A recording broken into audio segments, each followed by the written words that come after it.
Okay. So we're doing a lake from New Zealand today. We've got loads of blues and greys. So I'm just looking through the palette. So we've got some white, emerald green or viridian. We have cobalt blue, some sort of light blue you might have. We have phthalo blue or Prussian blue or azure or any other kind of sky type of blue. You can have ultramarine, but it's okay if maybe we can, I probably can edit later on. Then I have Payne's Grey, so it's a bluey type of black. And then my favorite combination of purple, oh, sorry, violet, deep violet or just violet, and ochre. So we're going to have a combination of those colors. We'll add some other ones as we go along, but those are going to be our major colors for this morning. Okay.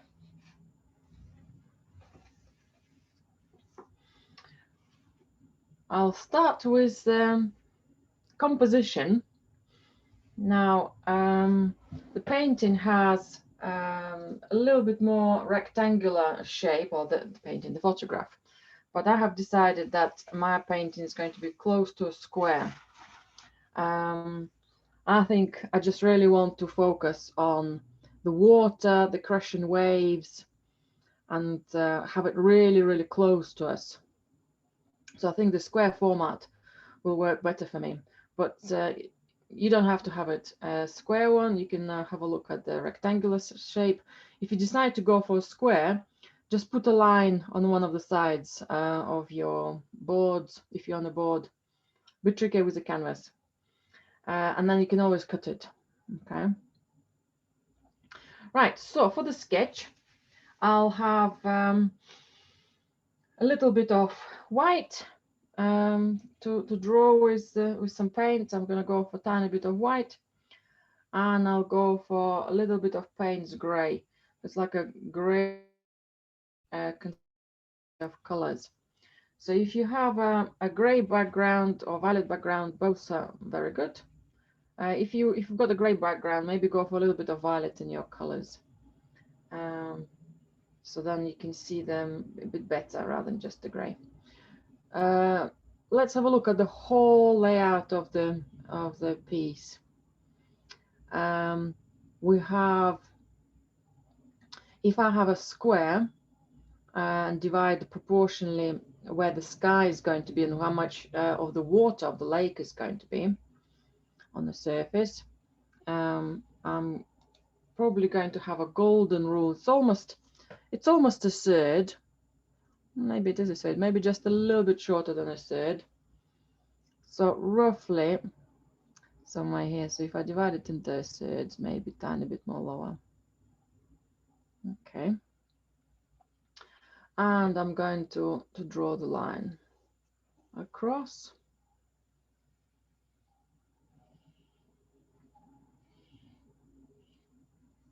Okay.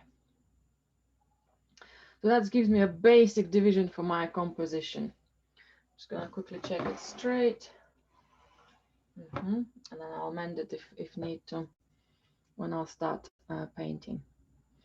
Then I have another key element in the painting. Is the range of blue mountains right at the back. We have two islands on the left and right. We've got a key one right, kind of not right in the center, but centrally positioned. So let's decide how tall they're going to be. They're not as tall as might feel they could be, and they are a little bit more moved towards the right hand side, somewhere there. But what we do know quite clearly, we can see that the little cliff on the side, on the right and left hand side, is taller. I need to be a little bit more careful because I have shrunk the size of my surface, so I don't want to have it similar, I'm not going to be able to get the similar proportions. So I might need to drop the height here and have quite a low end here. And by the time I'll sketch, I'll decide if that's working or if I might need to make some changes.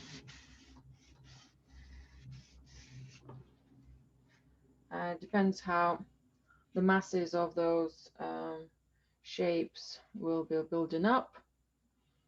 And another dark shape is going to be about somewhere here, and it's not as the same height as the middle mountains, a little bit taller, but not as tall as the other one. Okay, and again, if I'll just tidy it up here, I'll see better for my shapes, and also I can start deciding on its silhouette, and maybe start deciding on the silhouette here as well, so it doesn't look too round. I might need to think of its shape a little better. Maybe something there. When we're sketching something dark, let's say the dark mountains, if we're shaping it up with a lighter line, like I was doing with a paler gray, that line will start belong to the sky. If I want to make sure that it's going to stay dark, I might have to go for more intensive color. I'll go for Payne's grain, a little bit more violet with it. I think that might give me a little bit easier to draw the shape. It looks black, but it's not going to be black later on. Might just give me a little clearer silhouette for the shape, because I don't quite like this nose. Okay, maybe something there. Okay. And again, coming back to my middle mountains, I can decide, can I make them, maybe extend them a little bit more? Maybe this shape will have to go a little bit lower. So that's my decision making as I have changed the size of my proportions of my surface of my painting. So I'm looking at the shapes, I'm not looking at the color, I'm just looking at the shapes, and I just want to be a little bit more happier with the silhouettes here. Okay, that's better. All right. And what I'll do next, I'll start planning my waves. Now, overall, for the water, I can divide the whole piece into two sections, where we have, so this is the shore line, so that's very, very fine kind of sand, pebbles, quite grayish in color. So I'm going to divide the painting, the water, into that big shape, so on the top of the second wave, and everything above to the horizon, mainly because of the change of color and the change of the big proportions. So if I were to compare the width of the sky and the mountains, the width of that more turquoisey type of color for the water and everything else for the ground, so the turquoisey section of the water probably going to be the shortest segment.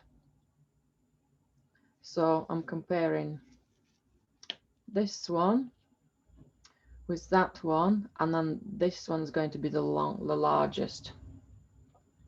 It should be almost halfway through your painting, whichever your format is, a square one or rectangular.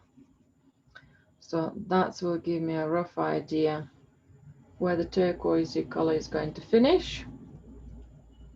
And I can roughly sketch my waves. Again, I'll subdivide this big section into two by following this lovely broken line which goes up and down. It starts a little bit narrower on the left hand side and kind of gently drops and then comes out again, maybe a tiny bit higher. Okay, and again I can have a look how much of the white foam is left in comparison to the grey sand, the rough volume of it. It is very likely that I'm going to lose my fine line here when I'll start painting, but at least I'm planning maybe where that wider section of the foam is going to be, how it's developing its movement. Okay, where there's a bit more short edge is going to be. And for the second crashing wave, the smaller one, I think I'm just going to do a little shape which starts quite narrow on the left hand side and gets a little bit more wider. The actual white fluffy end, yeah, is going to be painted much later, but we can work on some of the colors around it. And what I'll do as well, just for visual understanding, I'll give myself a rough idea where this wave is adjusting. And also this was the line for our color to change from that range to this range, but the actual wave is gently sloping and disappearing there. Okay, so that's my overall sketch. Right, is there anything else I need to do for the sketch? Yes, I think just to show a little bit of perspective, I have a couple of lines, little diagonal lines of how the water, how the waves, smaller waves, rushing in or subsiding. So I might just put a little bit of a diagonals to show that movement as well. Okay.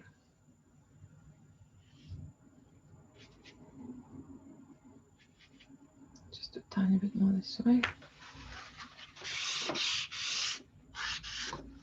And this is just to support my planning, just to support my, possibly those two lines will only be looked, you know, we'll only see them if we were drawing. So if we were putting the big strokes on the painting, might not have them as silhouettes whatsoever. This is just something for us when we're making final decisions about the way we're painting. Okay. Now there are some smaller waves going across in the water. There's some other little islands going on the horizon. There are the shapes of the clouds. Can sketch maybe some of the larger clouds just to know the big volumes. There's a big one coming up here. It's almost like a big round tube. Again, just flops up here. And there's something else coming up right at the top here. Okay. I'll make it a tiny bit lighter.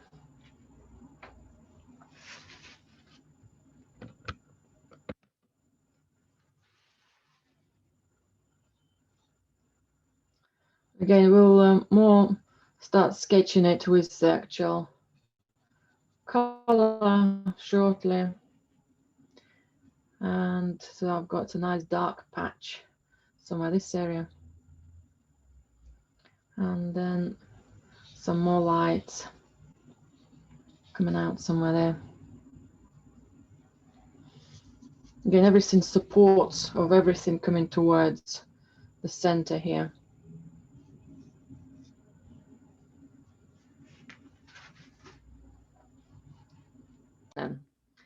Now, we practiced our sky in a very similar type of painting in the past. Let's see if we can repeat it. I'll use a flat brush, and I'm going to start mixing some of the blues, white, and Payne's grey together. So let's start with,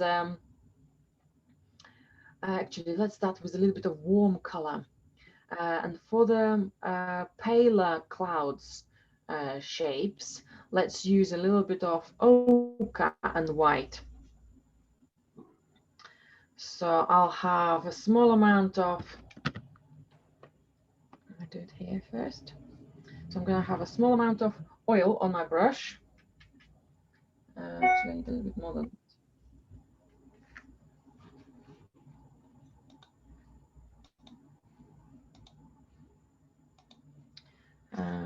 Oh, how did I get all the mucky color there?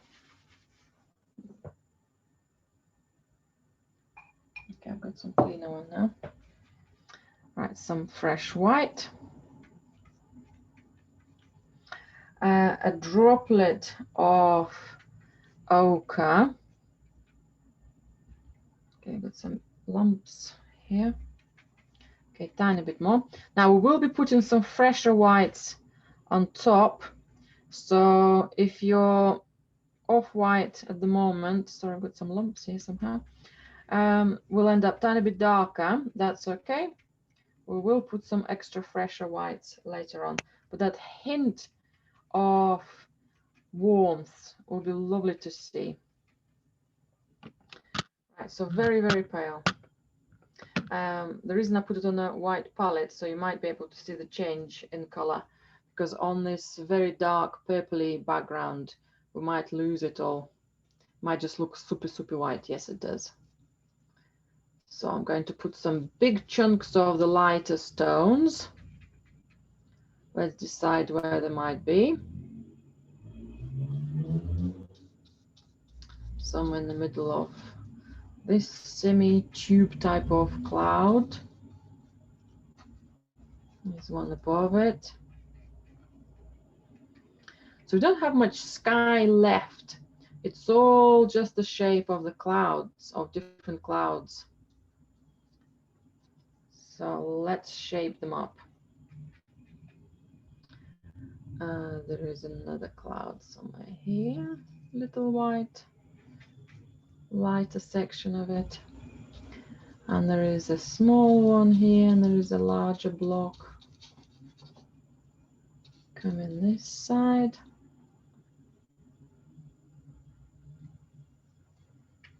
And the rest of the clouds probably going to be starting being a little bit darker. That's when I'll go for a hint of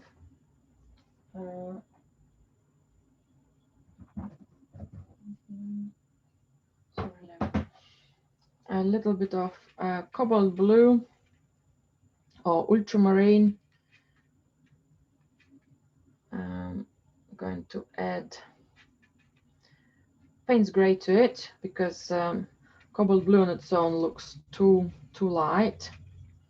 Let's have a look at the change of it. So this time I'm going to look for anything just off-white, not so white looking, but still reasonably light on the paint, on the clouds areas.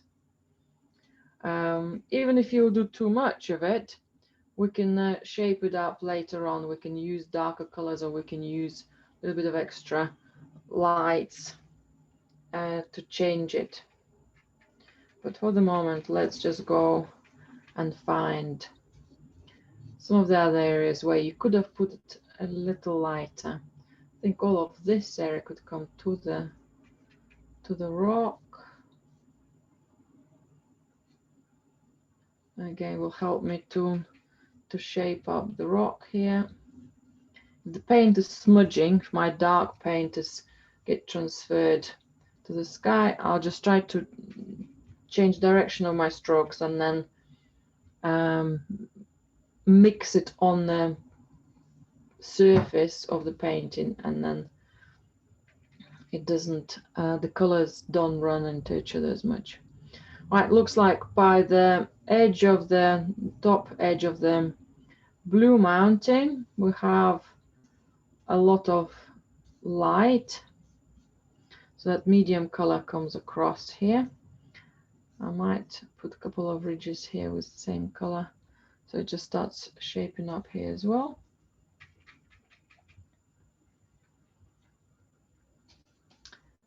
Okay, this cloud could have something on the top, and it's got a tiny bit more darkness at the bottom. Nothing major again. We're just blocking everything in.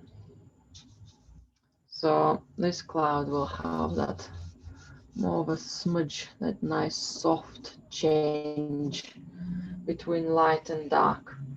So I just smudged this area together to create a little bit more three-dimensional effect. All right, there's a little bit of light underneath here as well.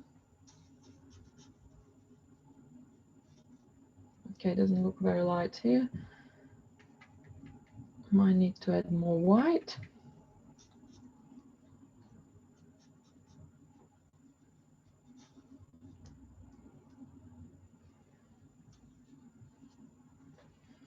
And maybe a tiny bit more darker tone.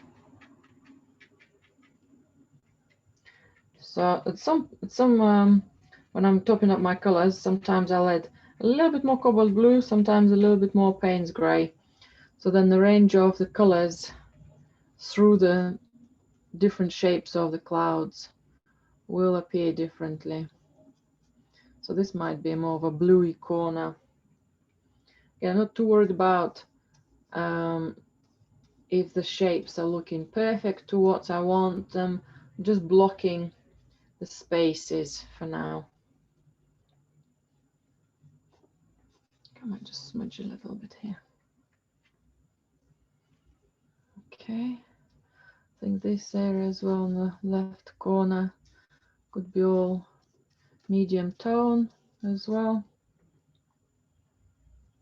Again, if I want to have a slight blend to it, just wiggle some of that paint together.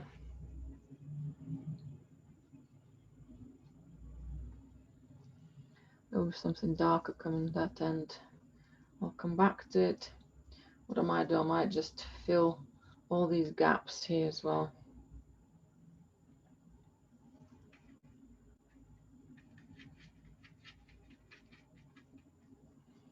A tiny bit more of the gaps here. Okay, that's a slightly darker paint that I wanted, but that's okay if I'll again wiggle it gently.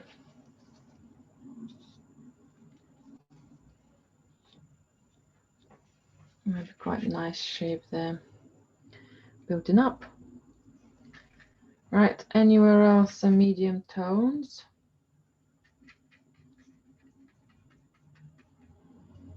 Right, looks like all of this area is going to be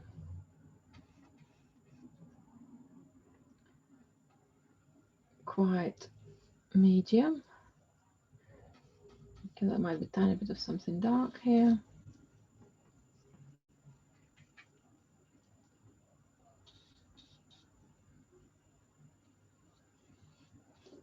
Okay, something like that.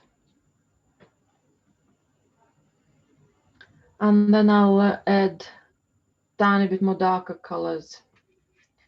I'll go for a hint of ultramarine and Payne's gray.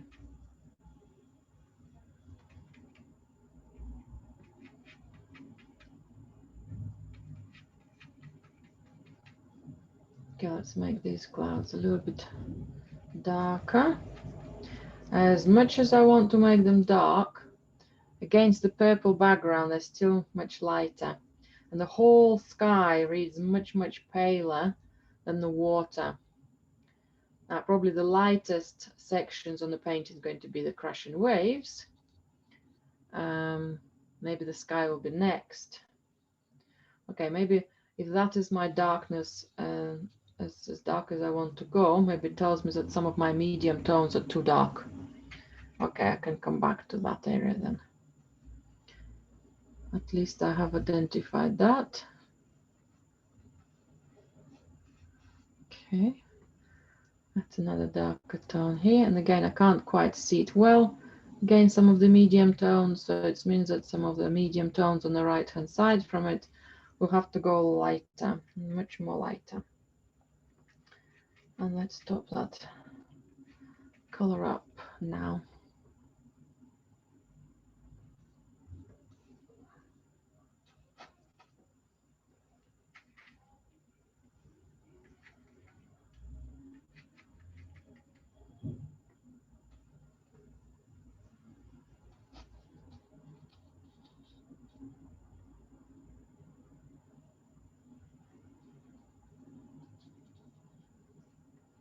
Now I've introduced a little bit of fresh white, and it immediately doesn't look as good as the white with ochre.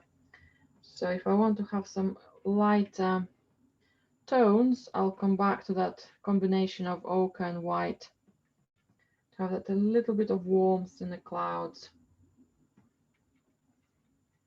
It does make a difference.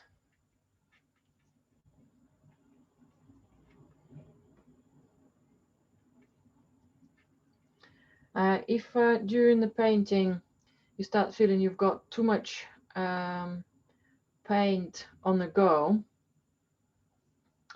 feel free to lift it off with cloth or with a finger or with a palette knife, depends how much you've got.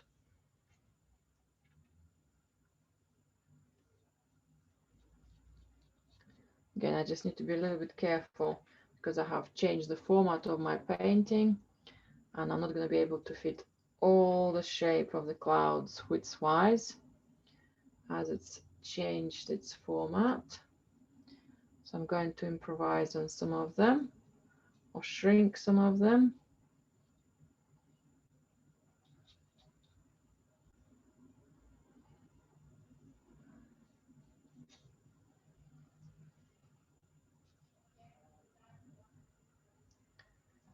Okay, that's looking good.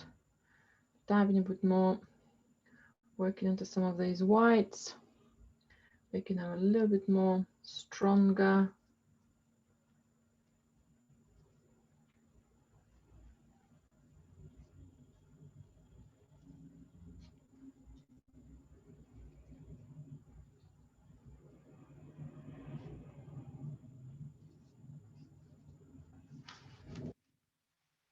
Using the finger to smudge things is quite exciting.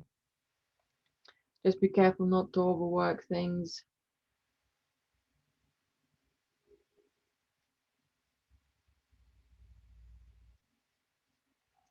Right, I want some fresher whites for some of the clouds on the left hand side, but I need a cleaner brush, so time to wipe my brush and reload it with some fresh white and ochre.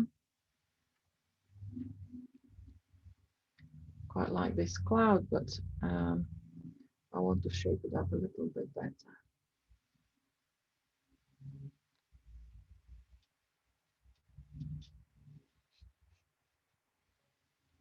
Okay, that's a better one.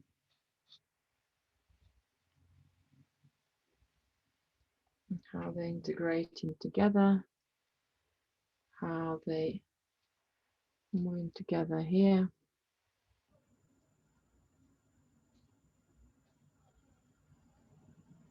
This area looks a little bit flat for me, so I might need to improvise on some extra highlights.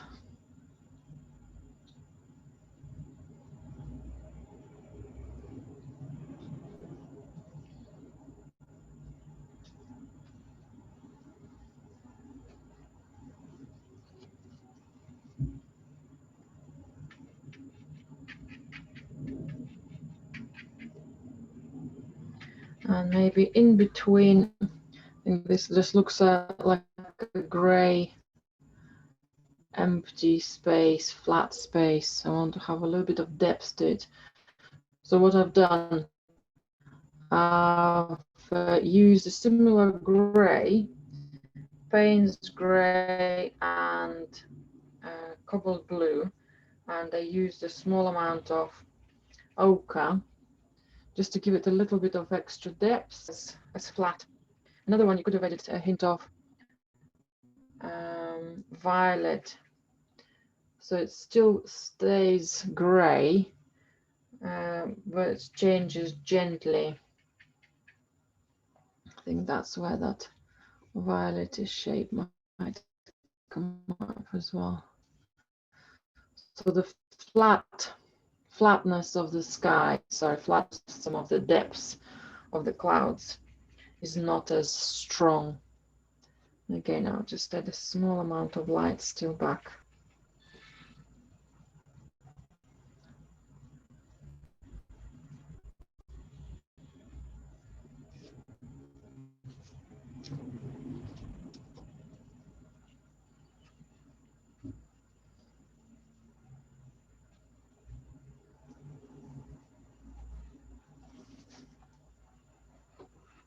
I just work with existing colors. So they start having a similar repetitive shapes. So if I'll keep introducing more paint, they're just getting more and more lost in the volume of paint rather than creating a depth. Okay, that's better looking now.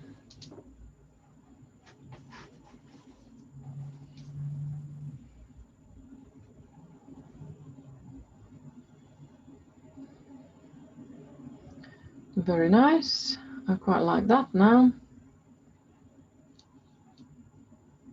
Just trying to look at all of it now rather than just at this exciting configuration of clouds at the center.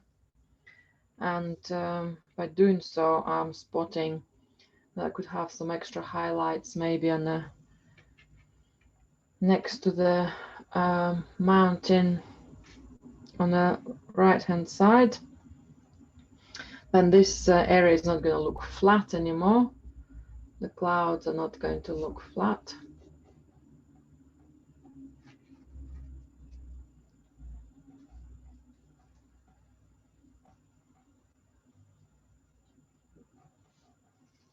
Yeah, that's looking good.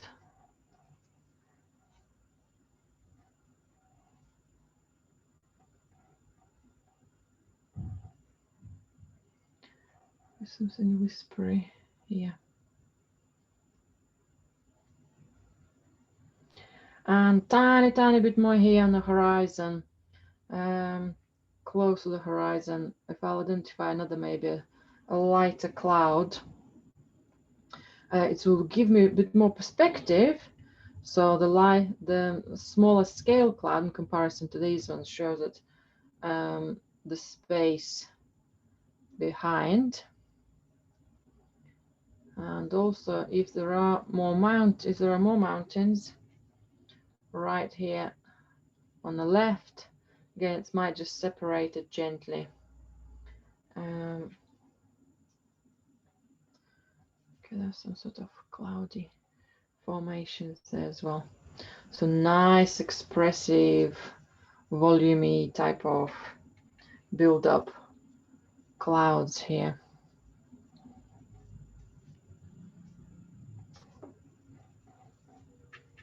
Okay, probably should stop on the clouds.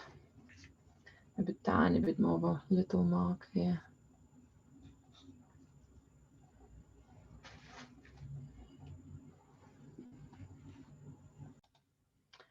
For the mountains, I'll still stay with the same quite large flat brush. I'll start from the central range for those blue color mountains. Now, blue is a strong color, and it will be, we'll look at it for the shadows on the mountains.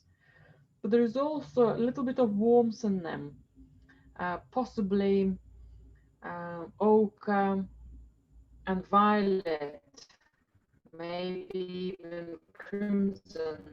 But I'll start the mixing it. We'll have a look. And I'll use that color first because it's a little bit more delicate, cobalt blue or ultramarine on top of it very quickly. So let's mix a warmer color first. I'm going to clean my brush.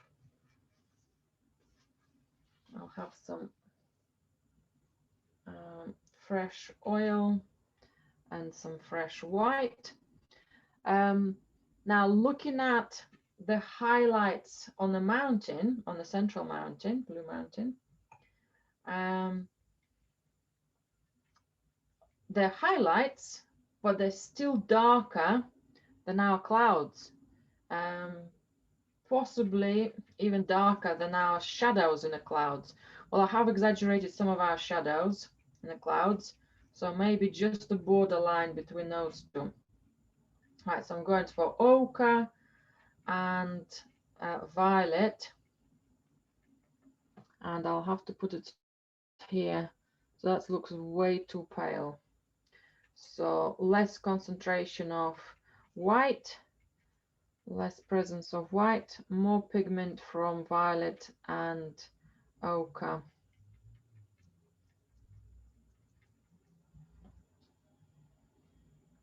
Okay, that looks a better color at the moment. Against everything else, it looks quite gray.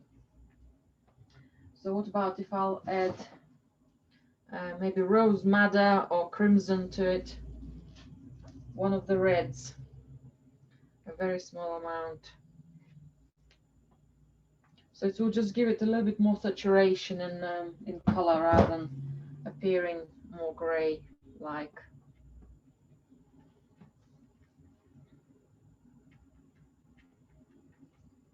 Rose madder is a gentler red.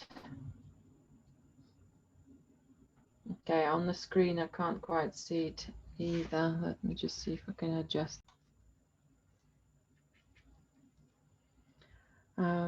So I have a couple of front segments here. Something going from the top. And then this segments breaking down into diagonal lines on the towards right hand side. If I paint more of them just in case, it's okay. I can work with that with the blues to shrink it later on. I'm going to leave this brush down. I'm going to come back to it, and I'm going to work now with another brush. I want to keep the pinky violety ochre color, just in case if I need to readjust something in shape. So I'll have two brushes on the go now. So this time I'm going for cobalt blue and some white, maybe a bit more intensive cobalt blue. So that's going to be my strong blue color. If I'll just place it just to see what it appears like. So it looks quite strong type of blue. I can add a hint of violet to it just to kind of make it less bluey more, and also can make it a tiny bit darker. Okay, I'm happy with that.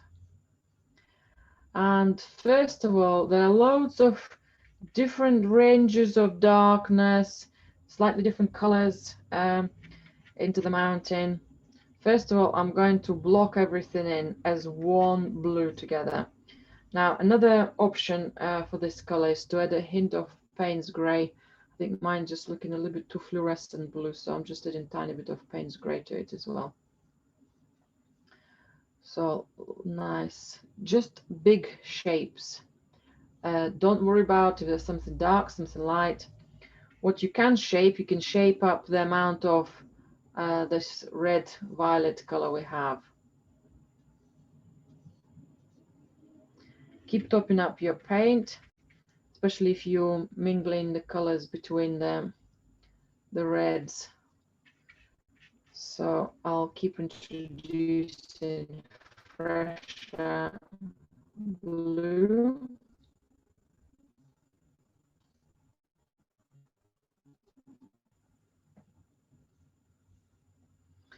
Don't worry about too much about the water line. You can bring the color lower than it is, lower than the water line, because when we'll come with turquoisey color, we'll fix all the imperfections there. Now on the top, I want to create a gentle silhouette of the mountain. There is a combination of blues and violets, so I need to decide which one. I think this might be a bit too much if I'll put a bit of everything. There are some snow on the mountains as well, but if we mingle it with some clouds, that might be a good idea at some point. So let's have a look at the shapes here.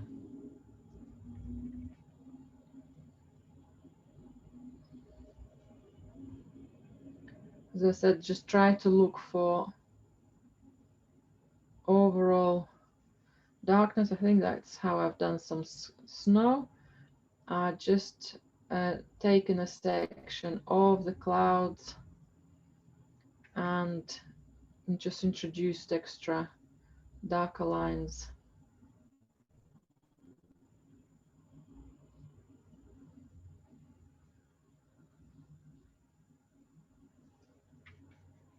Around them.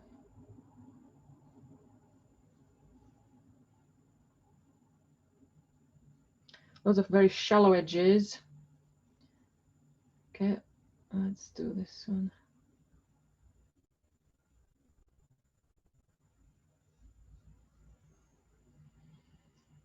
And that's will be disappearing into the clouds there as well.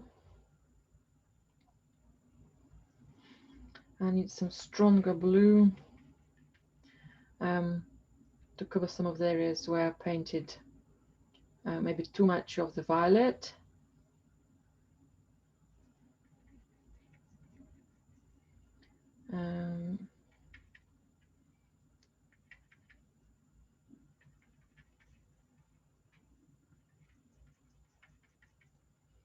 So I'll bring some stronger, fresher blue instead of grayish or violety blue, I think, in this area.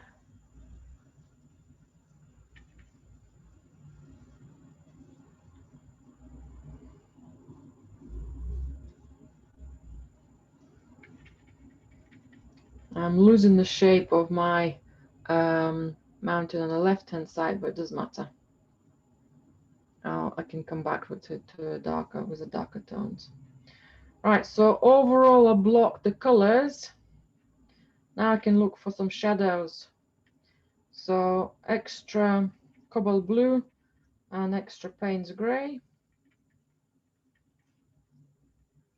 And just look for a small amount of shadows. Okay, that looks very Payne's gray rather than blue. I need to see if I can get some fresher blue maybe here.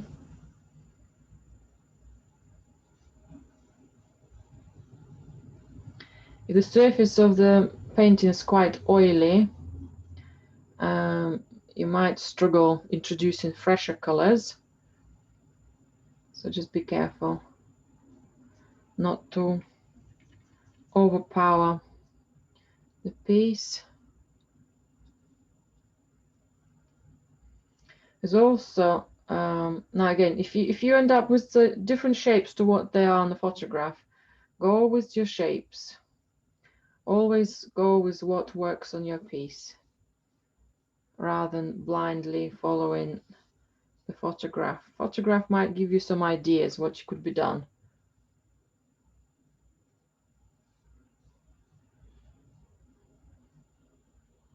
Okay. You can also see a couple of islands in front of this area. There could have been islands, there could have been just shadows next to, almost next to the mountains. I think they are islands. Just remember them on the map in the middle of the big lake.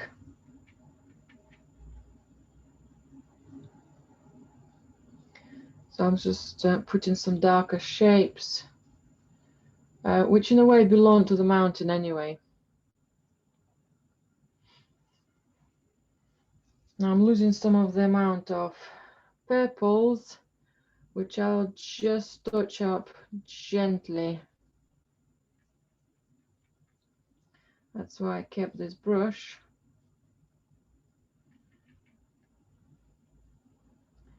Maybe that's how these islands will stand out. If you painting and it's in your best interest not even to have those islands, don't have them. If it becomes too much, it's too small scale for you, the colors already working as they are, that's all absolutely fine.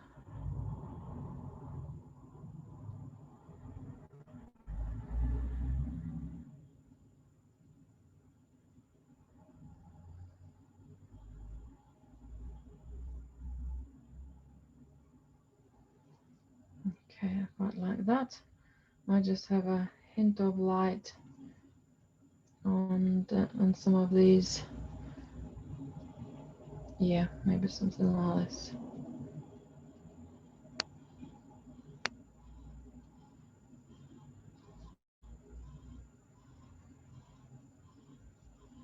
Gives me a little bit of extra depth.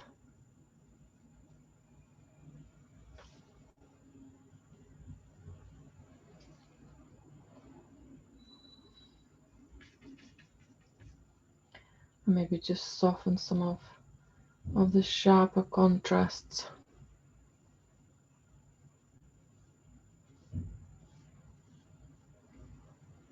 Right, that's looking good.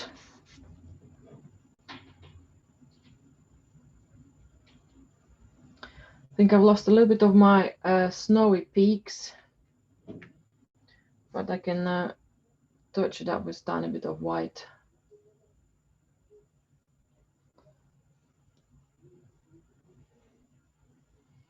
A couple of droplets of white. There's something there, but it's not too intrusive. And this one just needs to be a little bit more soft in tone. So it's there, but it's not too obvious. The same part of my top peaks here, I might just shape them up as they're disappearing into the cloud. That's lovely. I think this edge of the island could lose a tiny bit of its sharpness as well. A soft edge, that'd be lovely. That's really nice. Okay, I spend a lot of time on this central island because I just really wanted to have it as a key element. When the left and right one's going to be. And let's quickly block in the two islands on the left.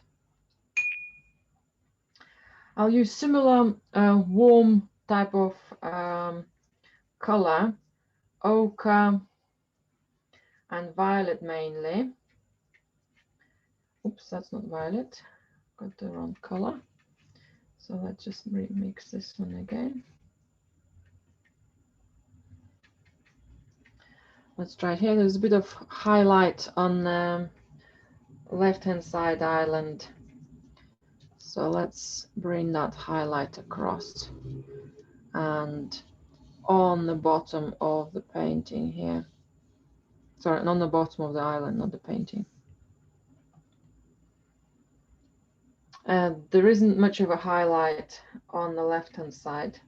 But if I really wanted to have a small exaggeration of change of tones, I'll make this color, the same color I just used, much darker.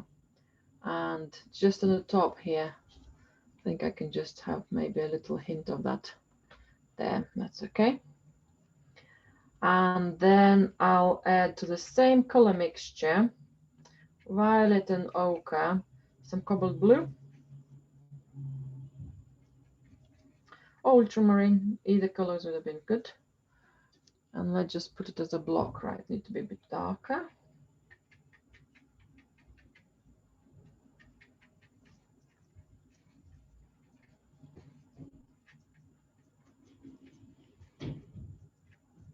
Okay, it's looking quite purpley. So I might need to have, if it doesn't get any darker to what we want, we can have a hint of Payne's Grey. So those two islands are going to be our darkest areas on the whole painting. So I'm not too scared of making them extra dark.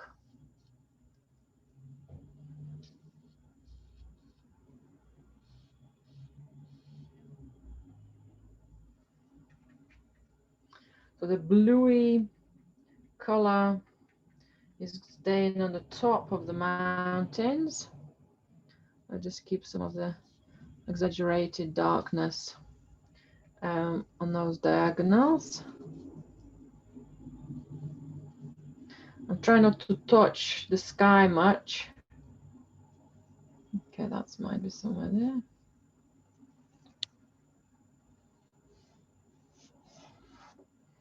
If in doubt, I'll take all the lines down into the water because I haven't painted the water yet.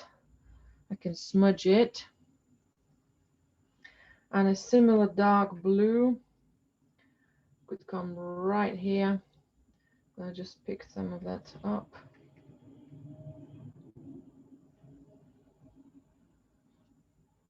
That line a tiny bit higher.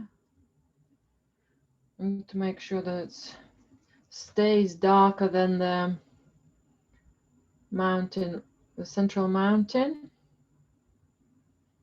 Okay, I might need a slightly smaller brush for this.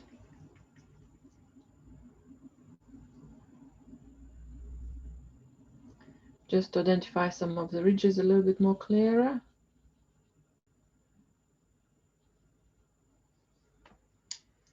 And how they will be merging with some of them, that warmer initial color I already have.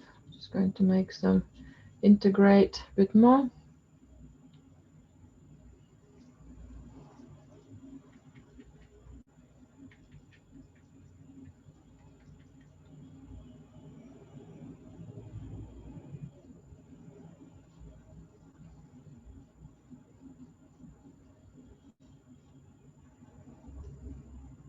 Okay, so that area is building up, and on the bottom of them, of both islands, we have more of a browny color. So Van Dyke or Oak of Violet and Red will make your nice Van Dyke color. Browny, reddy, violety color.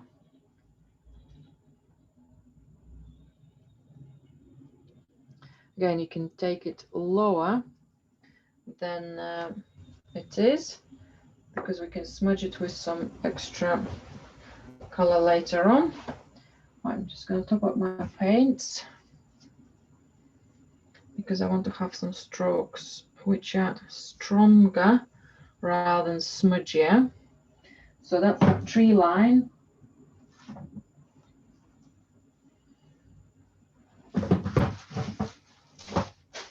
And that's why I could make the tree line a little bit more obvious.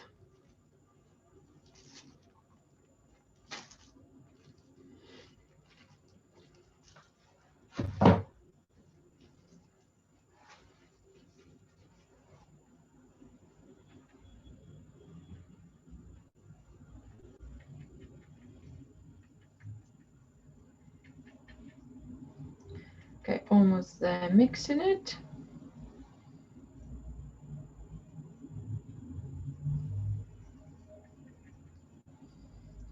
So I'm always starting tiny bit lighter in tone, even if it's my darkest. You can always put extra little black dots on top. That's a nice color.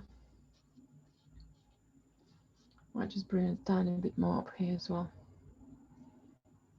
And that's going to be a nice color here as well.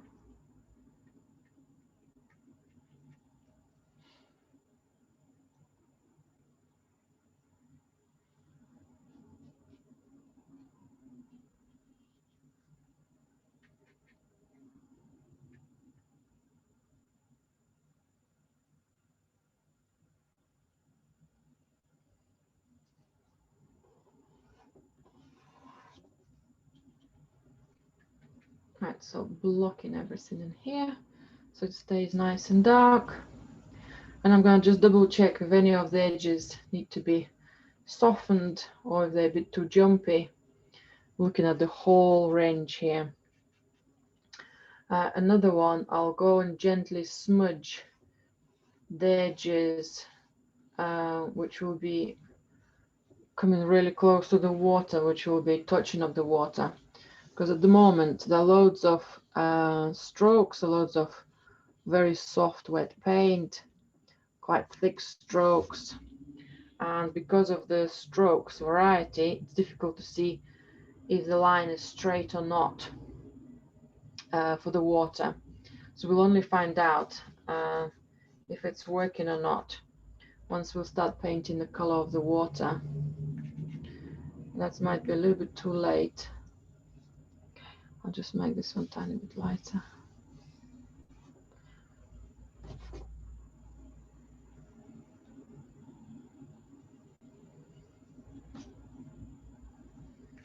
Right, I wanted a nice ridge, but not as strong, and now I've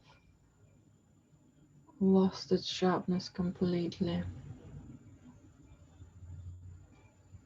Okay, that's okay.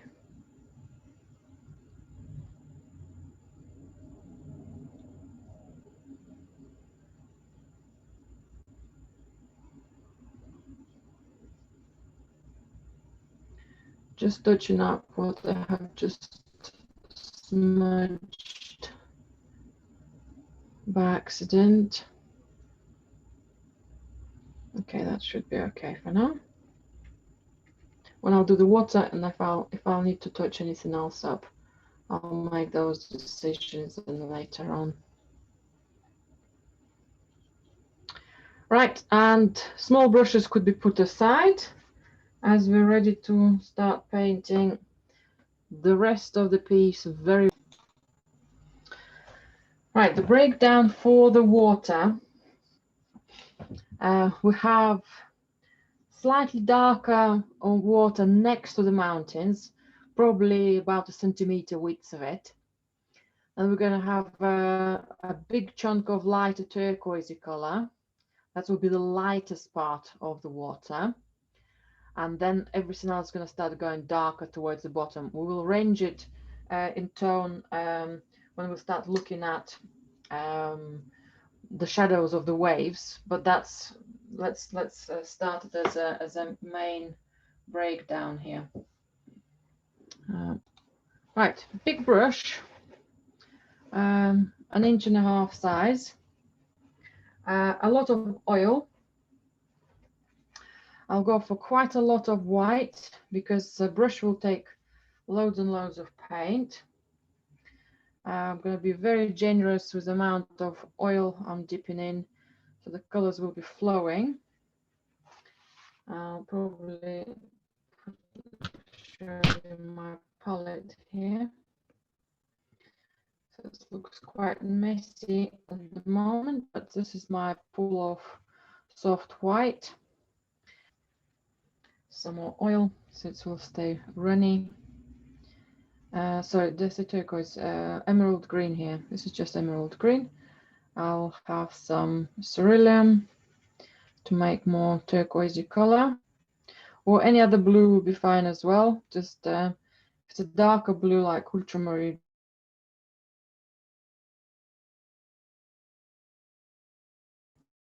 I'll have a slightly smaller proportion of it to create a turquoise.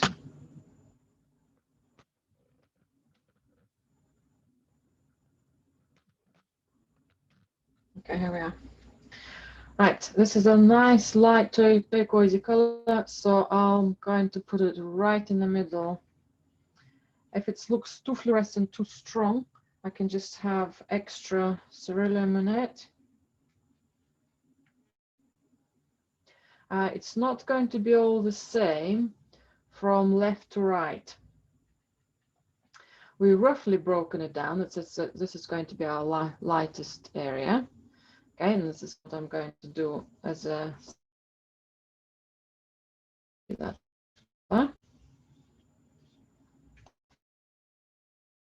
because my paint is quite runny, it's very oily, it's very easy to manipulate, very easy to drag around the surface. Then I can also add now it slightly changes of the color. For example, I can have more bluey end to this strip of color. So let's say maybe on the left hand side I'll have more blue. It's a very, very small changes. Okay. And maybe elongated, longer blue maybe coming across from the right hand side.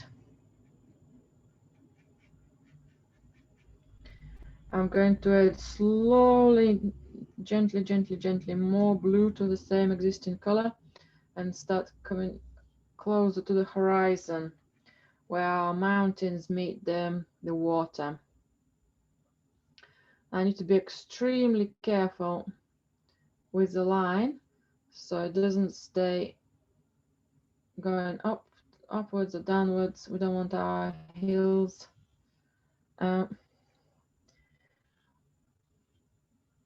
hopefully don't want to repaint them. If this is something tricky for us to do, we can put a bit of tape at the later stage when the paint is dry and touch it up with some let's say the color of the water. Going to have a little bit more cooler color here.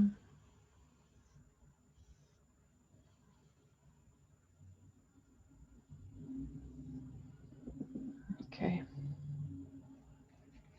Now by introducing slightly darker colors, I'm going to start creating a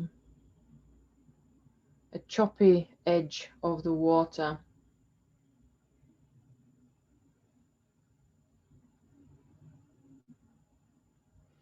So that will be just gently dragging the brush up and down, maybe introducing a hint of Payne's grey. Now once you've done the horizon, I would probably suggest you not to come close to that horizon. Any extra details are going to stay below and you can smudge into them and repaint them, but just try not to overwork, you know, kind of go higher and higher and higher and smudge our mountains because we work so hard on them. Although things happen and sometimes it's just inevitable. So I'm putting smaller, so I'm still using this very big brush. I'm not going to create all the tiny choppiness of the surface, but I'm trying to introduce elongated shapes. Also looks like on the right hand side here there's some darker tones, so having those, maybe those kind of waves coming in. Okay, right, I need a little bit more blue so it will be also color, not just darkness.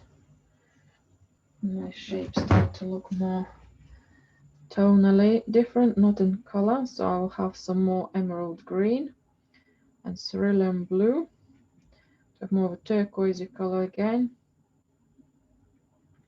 turquoisey greeny color. So those are the darker tones. This is the color for the darker tones I want to have. Okay, I'm making them darker, sorry, larger than they are.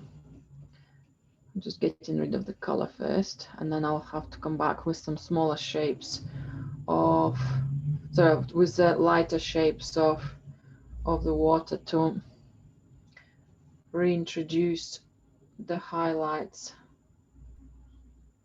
The big brush is again doing the job for me. Right, some more white on my brush, a little bit more oil. And just let's reshape this area.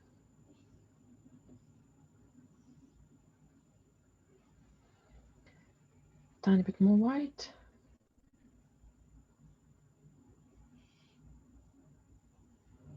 So these shadows of the waves are very, very small in comparison to the foreground. So they did feel quite exciting to have them quite big, but they're way too big in the first place. Maybe I can put something a bit more here as well.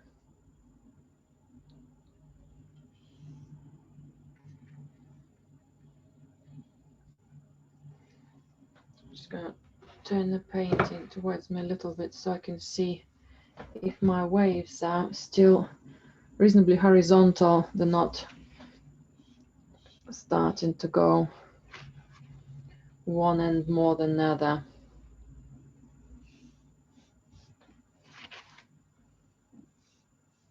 One end higher than the other. I think some of these ones are going a little bit too high.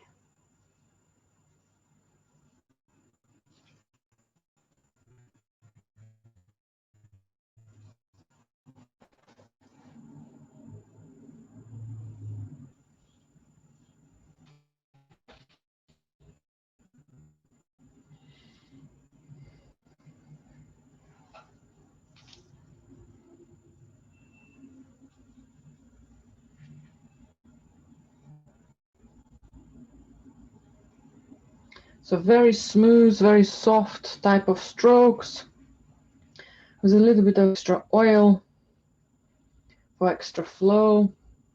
That's quite a lot of white.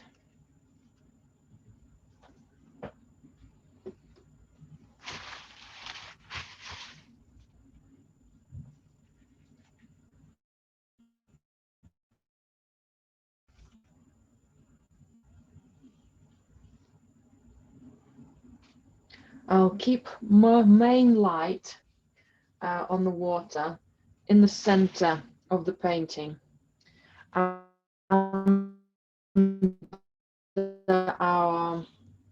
little bit of a path towards the mountain, how our viewers will be seeing it.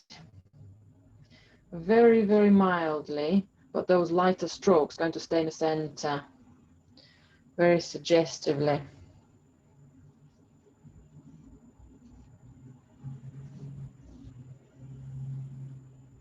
Right, I think that's more or less done.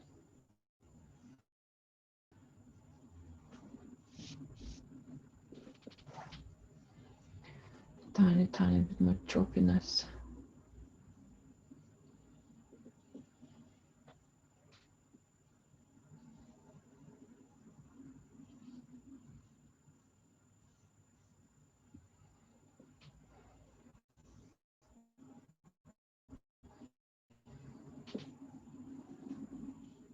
Just smudging it a little bit more in.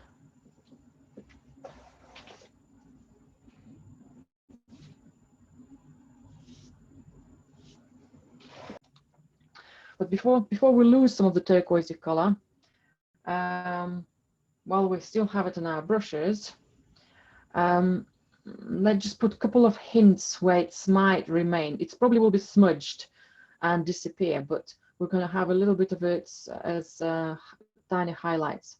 So from that major change of color from turquoise to a bit more darker bluey violety color of the water, maybe somewhere here, I'll leave some of the darker background color just to see where the line is changing.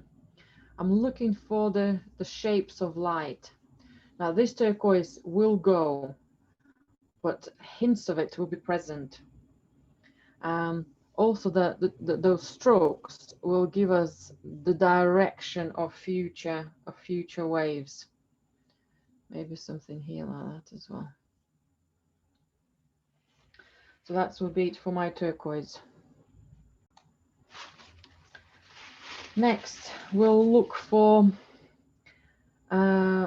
emerald green, and this time instead of going for direct blues will have a tiny bit of ochre to make the water slightly. Now we're going to ignore all the foam areas. Well, at least the bulk of it. I'm just going to shrink it really quite a lot. So I just realized I'm running out of glue.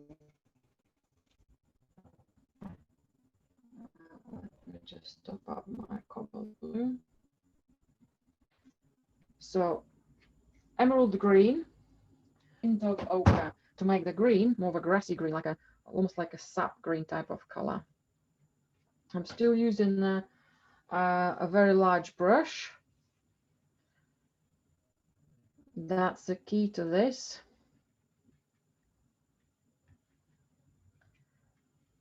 It's going to be a darker tone. Okay, that's a good one.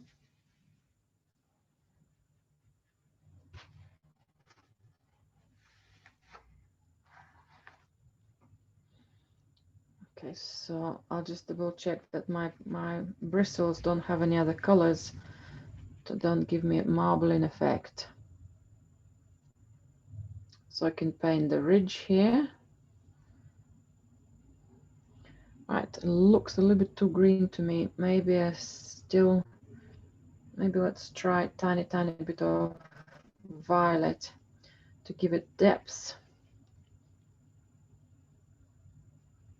Yes, it's a very small change, but it's there.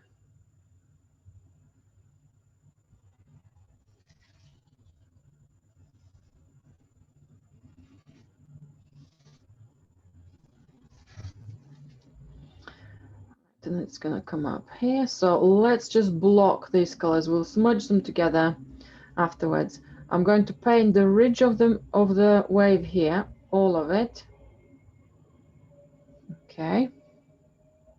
The foam will be overhanging it. Yeah, it's going to be on top. Just going to join some of these colors together here as well by the strokes.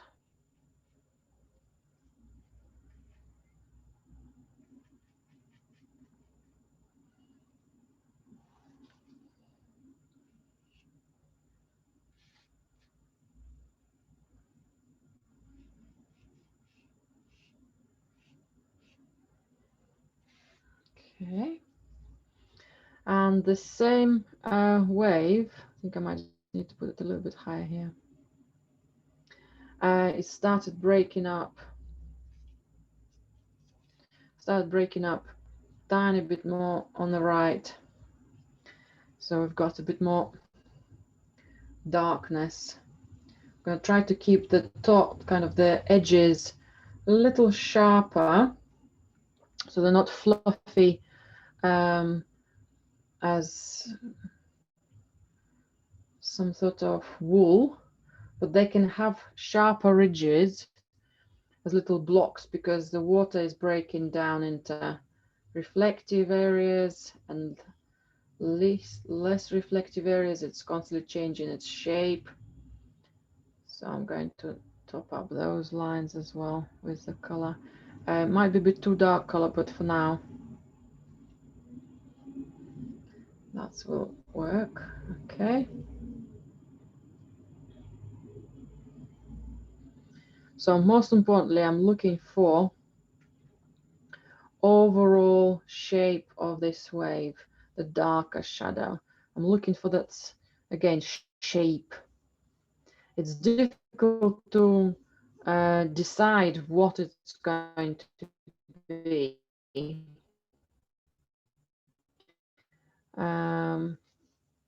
Smudge its edges, kind of integrate it a little bit more braver. Okay. Fill in some of those gaps. Don't want any sharp edges here now.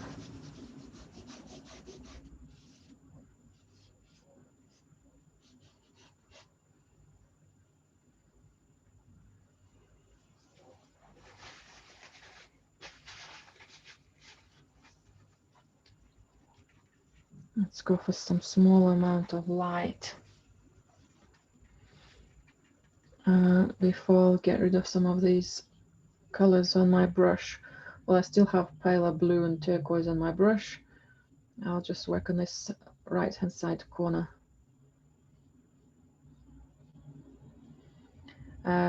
Even if I haven't quite made decisions what need to stay light or dark, I can bring some darker tones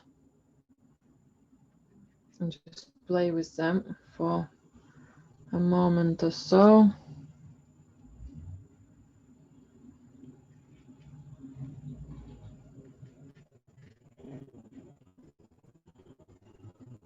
I think that is another part of this same wave, just breaking down slightly differently. So similar darkness will stay here as well.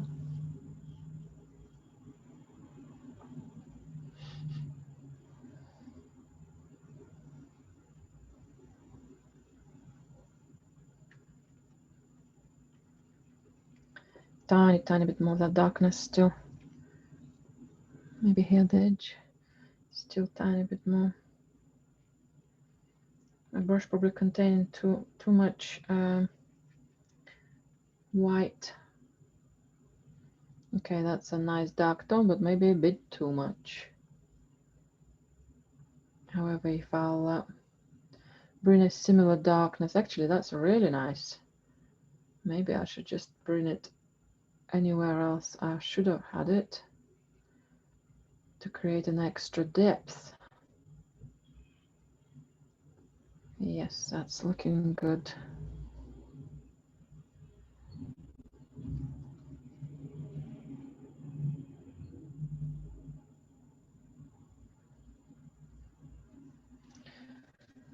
Okay, a couple of shapes here looking too similar triangles. Same like those two. So let's just get rid of that. So building up the tones under the foamy crashing waves is more important than just putting a tiny bit of white here and there on the top. Putting a bit of white will be exciting, but not without, can't do much if we haven't planned and worked out the shapes of tones underneath of it.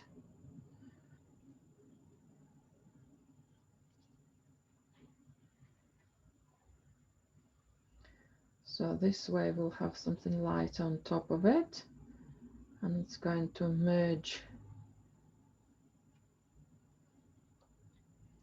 together.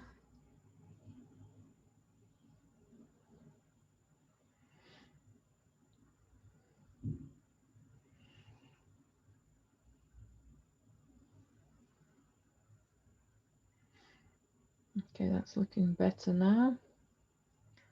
I think all of this could go a bit paler as well.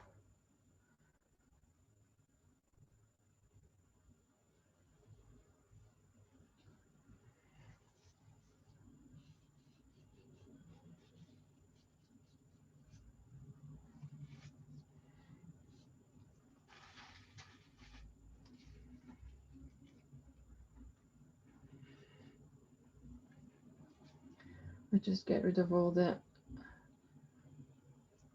sharp, thick oil paint ridges. Okay, that's lovely. And I didn't carry all the light here across because we're going to start introducing our violets.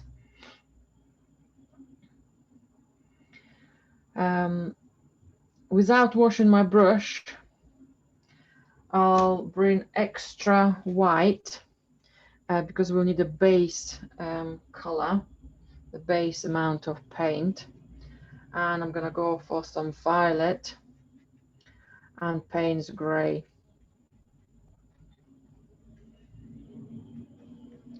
So we're looking for slaty type of gray. It's going to be lighter. Yeah, maybe about maybe a tiny bit lighter for this area. Need to have the same darkness as our current tones here, with our still turquoisey color present. So we're going to start merging those colors together, smudging them into each other. Because of a similar tone, they should be blending much more easily.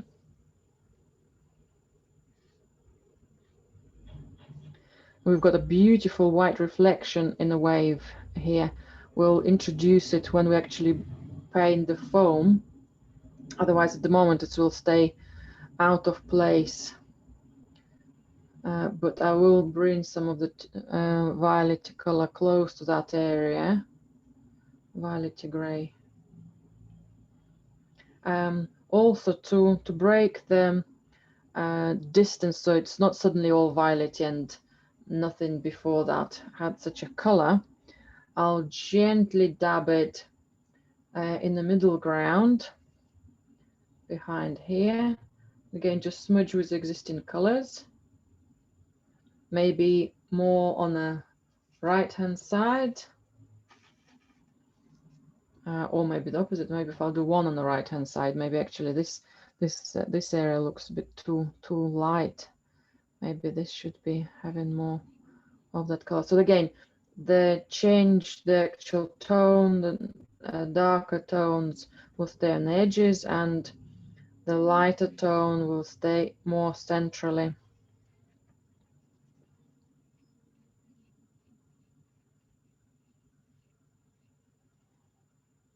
Okay, slightly more here. So they're integrating more.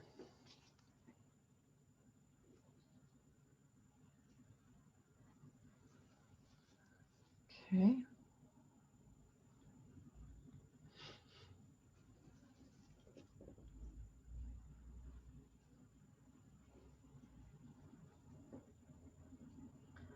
So I just spotted a gap here in the island. I can just touch up. That's it.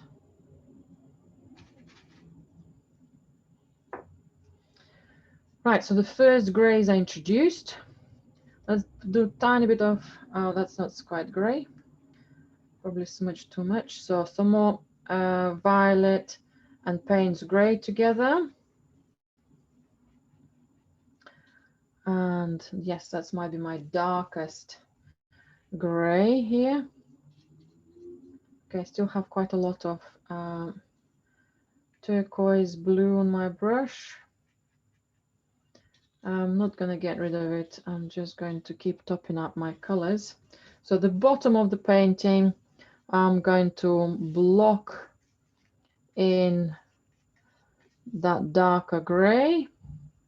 I think a little bit more turquoisey. I quite like the background color. So if needed, to introduce a hint of ochre, because we are painting the shore, so we've got a little bit of extra warmth there. That's allowed. Most importantly, the further the closer we are to the edges of the painting, that's where our darkest tones are going to be. If the painting is reflecting, I need to step away, maybe drop it down, or just be aware that if it's might not be showing your true colors. I think mine is starting to reflect here as well, so I might have to change its position slightly.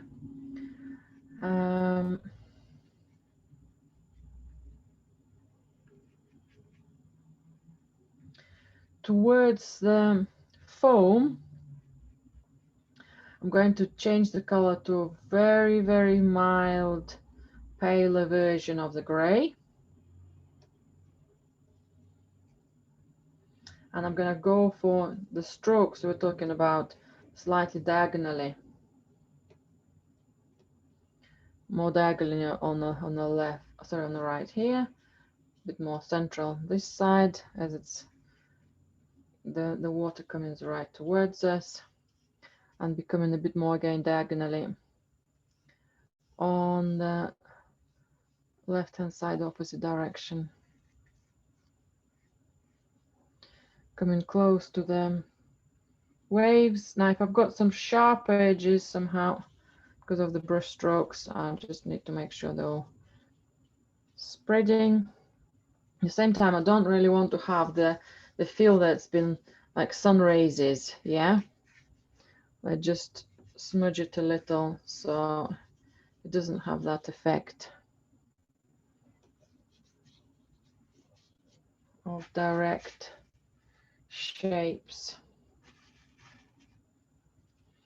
And our foam, especially here in the foreground, we're going to have tiny bit of shadows, tiny bit of darkness. So while we painting our surface here, I'm going to add that darkness a bit more directly under. Okay. In places a little bit further into the foam shape. Again, nice big brush. Is there anything else need to be done here? Okay, I might need to change the surface of my canvas, my board, because I stop seeing the actual colors. It's all reflecting.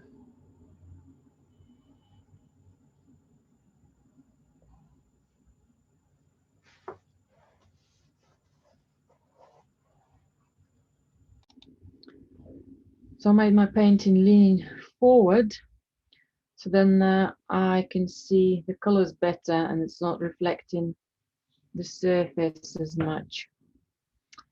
And I'm ready for some white foam. I'm ready to work with some white foam. Actually, tiny bit more necessary. Well, I've got those grays and violets on the right hand side of a bigger crushing wave area here. If I'll just introduce a little bit of soft violety gray color, when I start smudging my colors, kind of I'm looking for little gaps. Okay, that should be it. Now my big brush will have to go now, and I'll go for a medium size.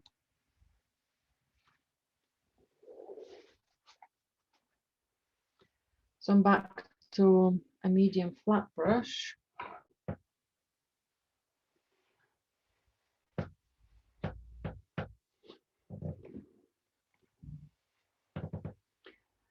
Let's top up some extra white. You'll need an area where you can have your white fresh, as fresh as possible.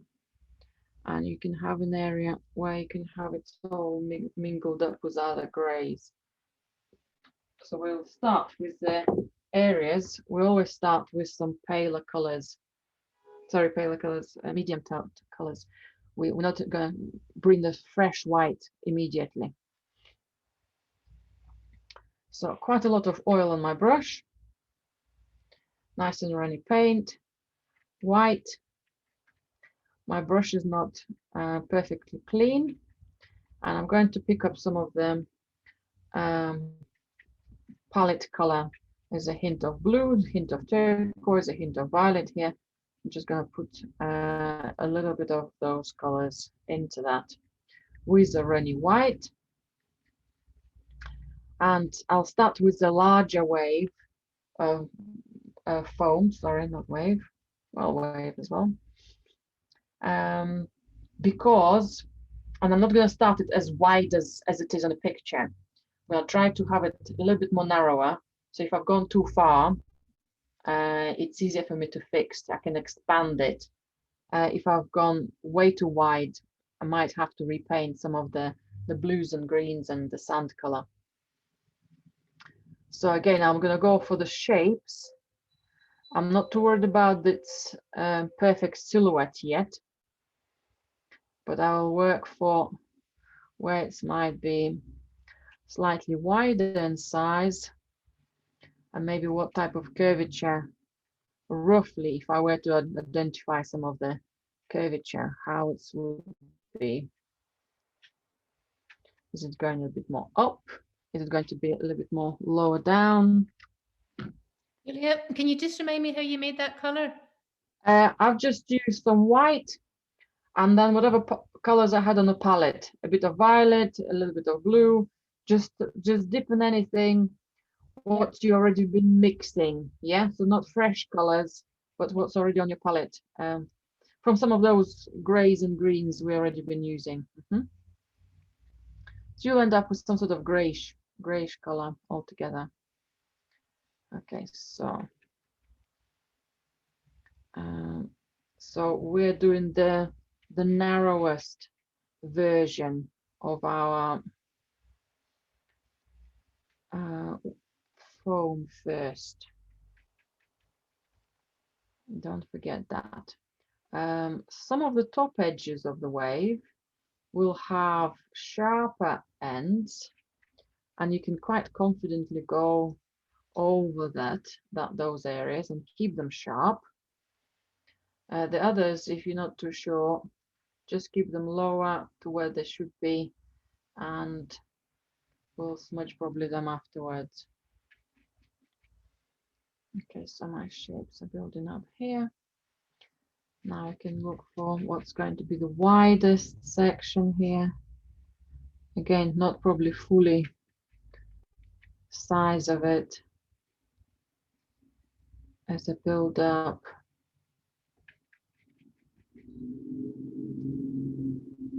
Well, that's going to be the furthest one coming out.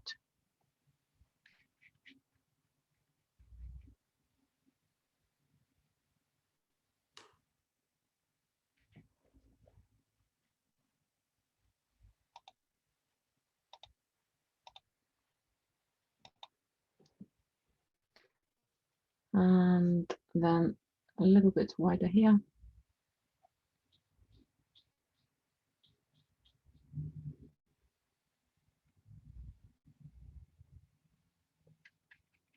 Now this one, I think I can go a tiny bit higher. Okay, I'm running out of white, so let's top up some of this white.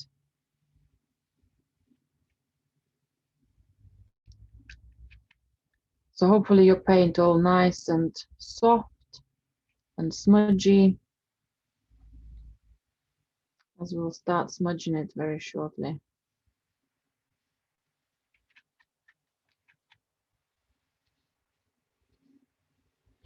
Maybe at this stage, finish the rough grays with me, and maybe stop and watch me for the main principle of what we're going to be looking for, how we're going to be smudging it, and how we're going to start shaping up our foam. Let me just finish this gray here on a smaller wave as well.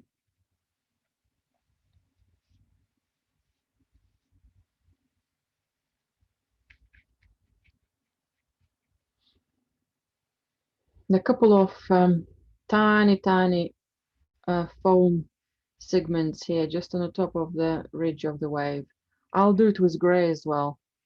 I can always top them up with some white if needed, but I think gray might be enough to what we're doing here.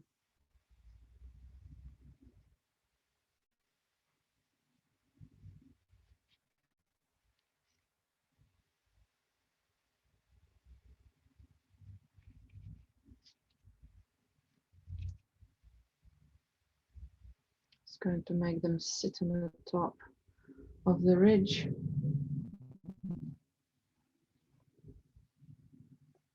Right, so what about if you stop? Right, I'll photograph this one before I start smudging, and then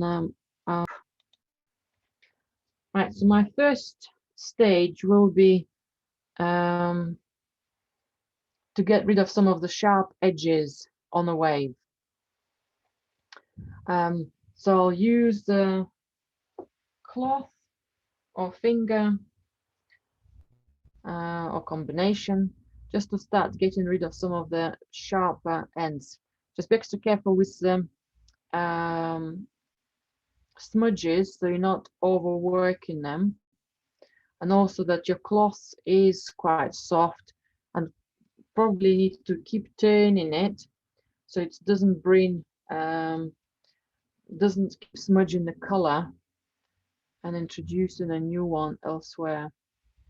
Okay, so maybe just a soft edge here, maybe something soft to that sand. So by the time I'll bring a little bit more fresher white, that will be good to have it on the soft edge. Some of that could just gently go.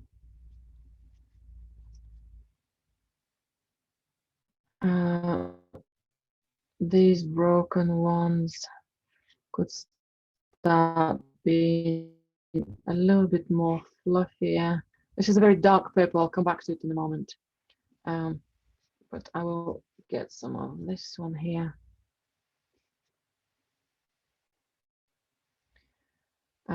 I'll preserve some of the edges here because they would want to stay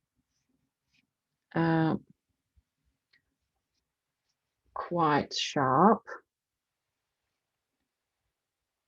Okay, where else I can have a soft edge? I think I can also dip into my actual gray on my palette and bring it a little bit more further in. So if my darker gray is overwhelming, and bringing the color a little bit too far ahead into the whites. That's where I wanted to have that semi-line. I think that's maybe too much.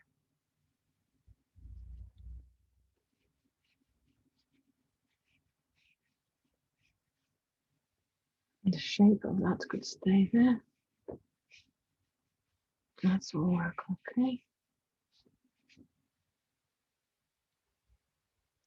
Right, whether the edges could go. They could blend with some of the background direction of the waves, or just gently go into the directions of the sand. Again, some of this. Okay, maybe some lighter paint.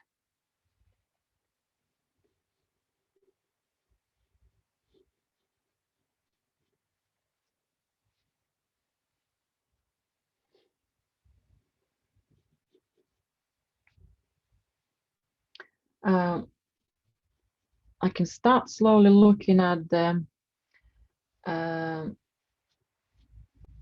what's extra light on my waves and what could stay a bit more in the shadows. So some of the directions as I'm smudging start developing here as well. Okay, that's quite nice. Okay, I will keep changing again the cloth around my finger, so not to contaminate the colors. And now I'm going to start introducing more fresher whites. Okay, just dipping my cloth into the direct white. Now we'll work around those darker shapes as well, but it's just going to be immediately here.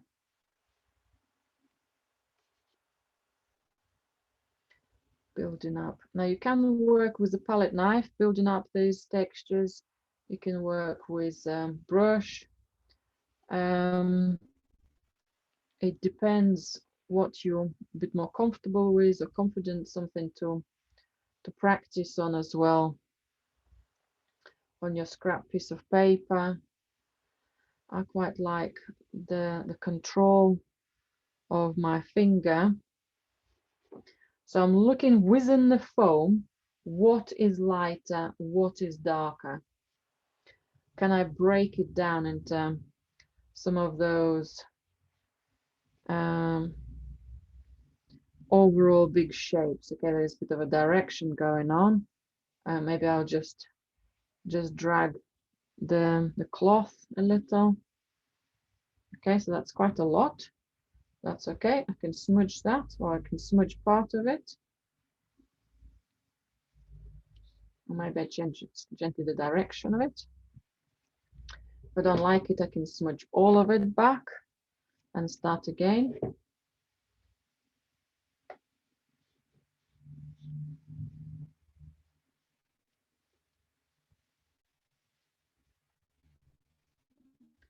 So for example, I want a little bit more sharpening of the darkness here. So I'll just bring that darker tone, which is still close to me here, still on my brush.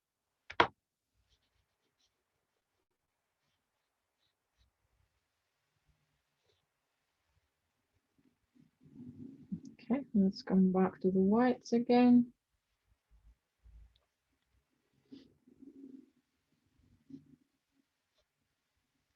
I'll keep topping up the white as fresh after a stroke or two. I'm adding up fresh white, not to lose that freshness. Okay.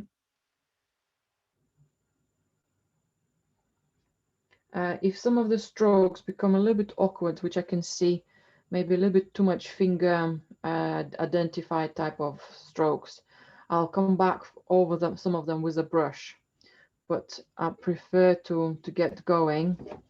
Oops. With my cloth,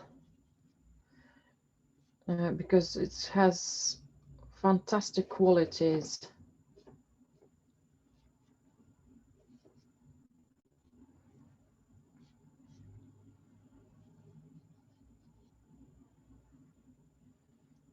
Blending some of those tones.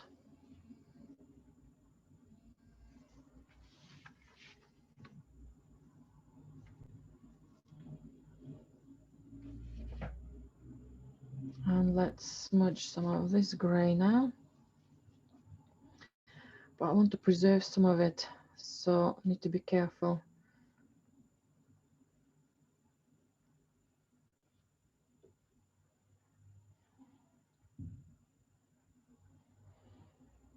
Okay, taking some of that off.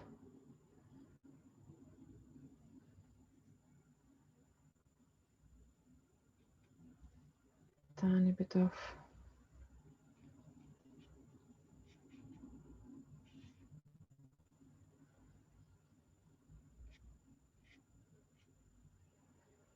Okay, that's better.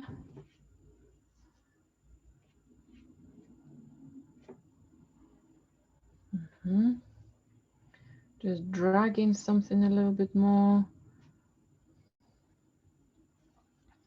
I think this line. So I've got a bit of white on the cloth. If I'll just gently drag it along this side, might give me a bit more natural spread of white than if I would have been smudging it too carefully.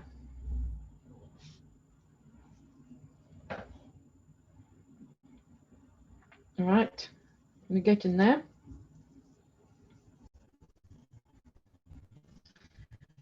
A bit more white on the wave above, and that smaller one. It's quite a small one to work on just with the tip of the finger, so I think I'll move to using a brush quite quickly. I'll just see if I can Julia, have I'm some sorry, of those. I'm sorry to disturb you, but I'm trying to get my computer up and I'm trying to join your meeting. So if you can just look at the, you know. I'll pick up a small brush and I'll touch up some of the nuances. For example, the immediate interest points for me here are some extra darkness behind my wave, and then sharpening of some of the highlights. So almost there. I'll go for very similar color here. We've been using violet and blue, violet and Payne's Grey. Okay, here's Gainer. So violet and blue, Payne's Grey. Let's just do a couple of corners above some of those waves. I'll just put a couple of almost like happy dots, just a little bit of marks here and there. I'll smudge into them, but it might give me enough corners and sharpnesses. Maybe a tiny bit of turquoisey color if you have got one still in the palette. That will be fine as well. So just to have the slightly sharper ending to some of the waves. The colors are nice and runny and soft, and hopefully not too intrusive to the waves and the shapes we already done. I think this area lacks of some sort of depth, so maybe I'll bring a tiny bit of something here. But those are nuances, those are our build-ups.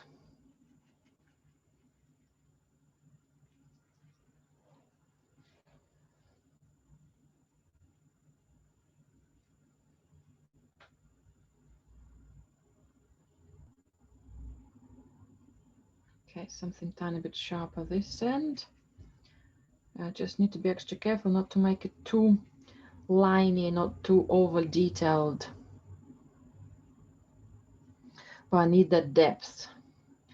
I need that depth. And also, oh, and you've forgotten about the reflection here as well. That will come with extra foam.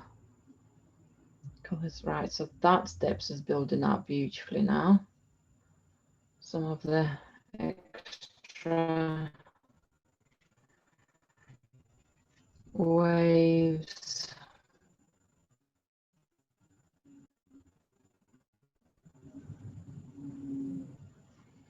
Okay, now this is a round brush I'm using, and it creates extra textures and subtones. Sometimes it's really good, sometimes it's too much. For example, it leaves a slightly darker underline type of shape, and I don't like that. I wanted to have more of a block effect. Okay, but if I'll smudge these now feathery ends, that will give me a much better shape. Okay, that's good to go a tiny bit more out, so it's not overly clear what it is. All water is nice and choppy, smudgy. Okay, maybe a tiny bit of that turquoisey color, just to translate it a bit more closer to us. I think that'd be nice, darker turquoisey green color on top of the violet. Oh, I really like that. Gives us a bit more combination of the colors across.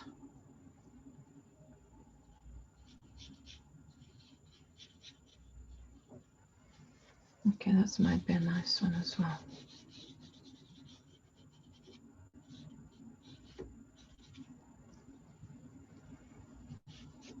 Oops, extra white somehow.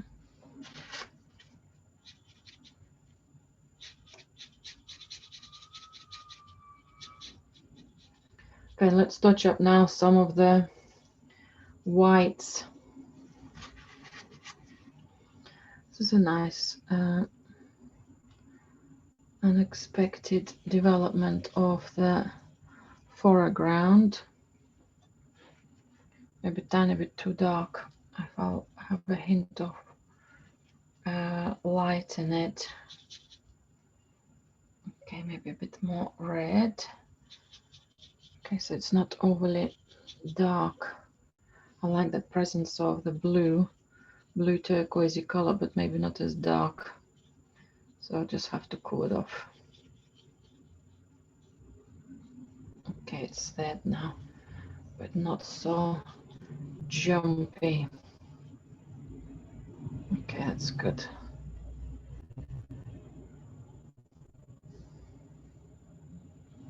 Good, good, good.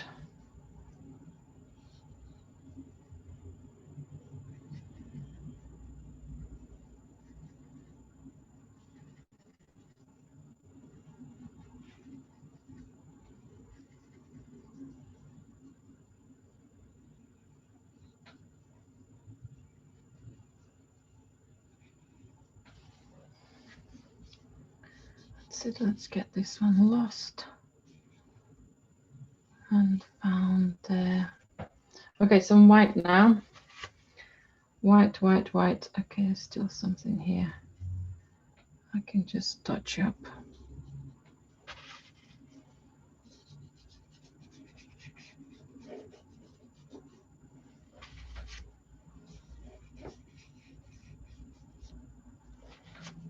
Okay, it's there, but it's not overly powerful.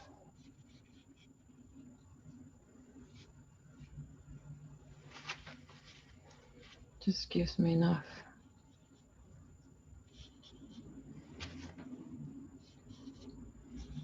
Balance of those lines. Okay, good.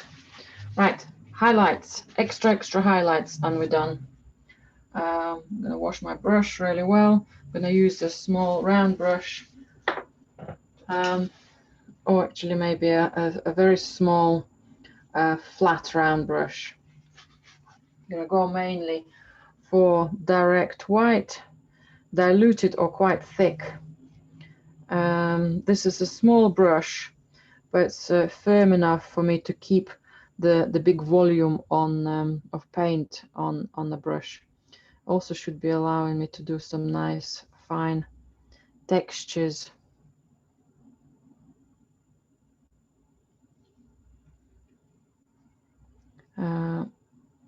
Maybe a little bit of dottiness, roughness, and then nice and solid, larger stroke, scooping everything together.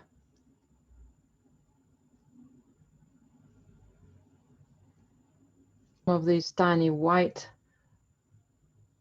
sections might just have a touch. Okay, after each stroke I have to top up the brush, possibly even wipe the brush, because it's lifting all the color from underneath, all those greens. Okay, that's lovely. Okay, that's going that way, that's going this way. Okay, that's a nice crashing wave. While I'm on this wave, let's do a nice reflection for it. Let's just smudge some of that white. I'm going to put actually not just white, but tiny bit of violet, very, very pale violet. Will give me a bit more depth there. And that's where that stronger violet with white is going to come.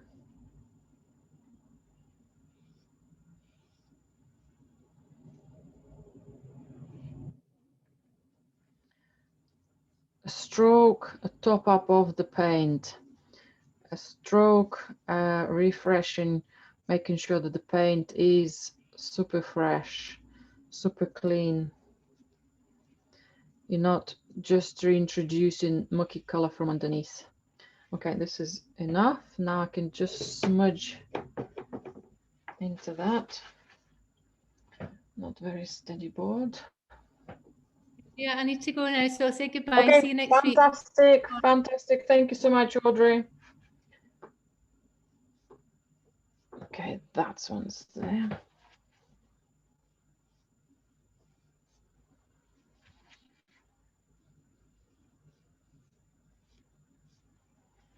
Okay, I have to make it tiny bit sharp, and I'll put some fresh white. It will smudge, but in this area I can put some fresh white. And again, just pull it to the area I want it to go. Okay. And now topping up some of the foams at the front. Starting from the most powerful shapes, maybe. I'm gonna go directly into my white without any oil. I'm just gonna trying to be brave, trying to avoid lower levels of paint so they're not going to be smudging. There's some fresher whites on the ridge. So if the paint is very smudgy and rough, that just creates extra effects for the foam for us. This is just a lot of placement now. And there is, although I go very, very lightly with my strokes, trying not to touch the surface underneath, I still lift quite a bit of paint. So I have to, after each stroke, wipe it and reload it with some fresher marks.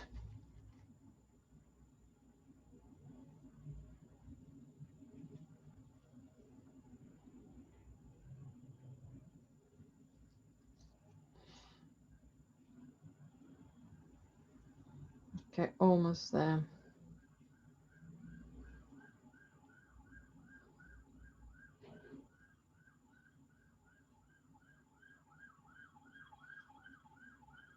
Fresher paint.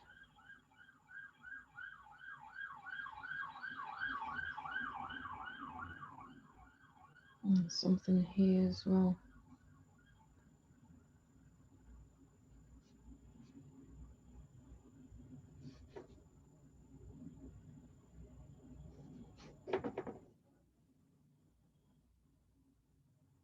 Tiny bit of dottiness, smudginess at the top to create a bit more uneven edge as the splashes are landing or just rising. That's where the full length of the wave could be reached.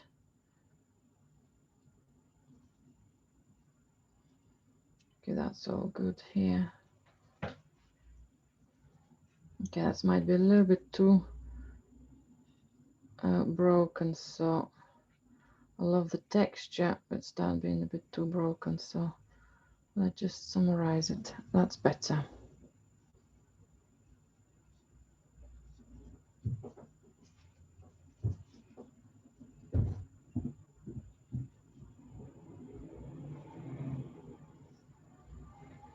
Right, anything else?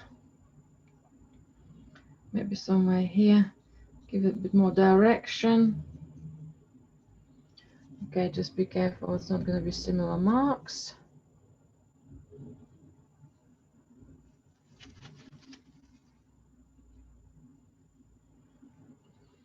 Or bringing tiny bit of depth back.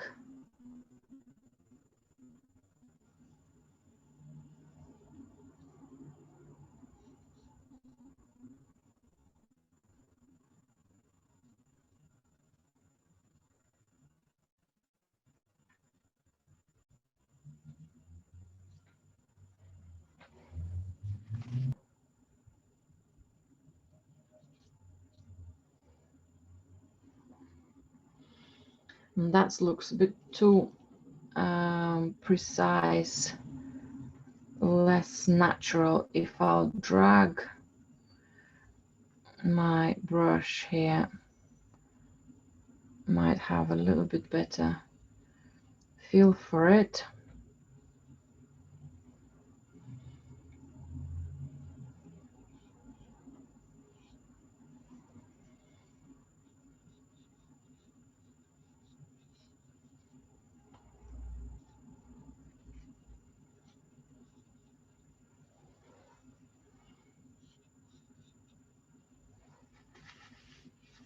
Okay, tiny bit more fresh white.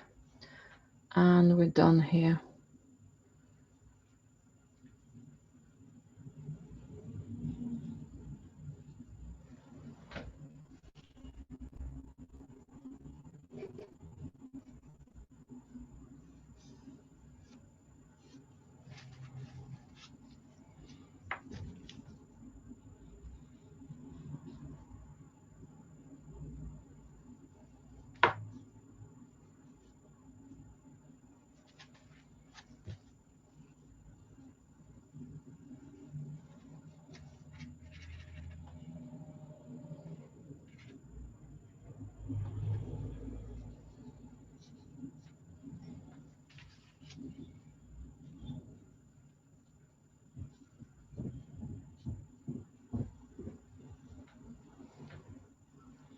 Right, I think the wave is done.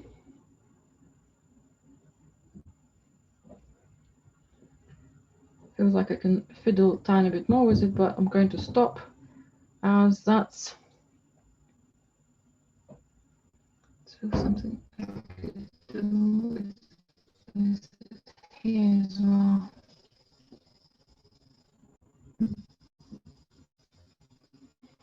Although it's not on the painting. Yeah, I think that's will do.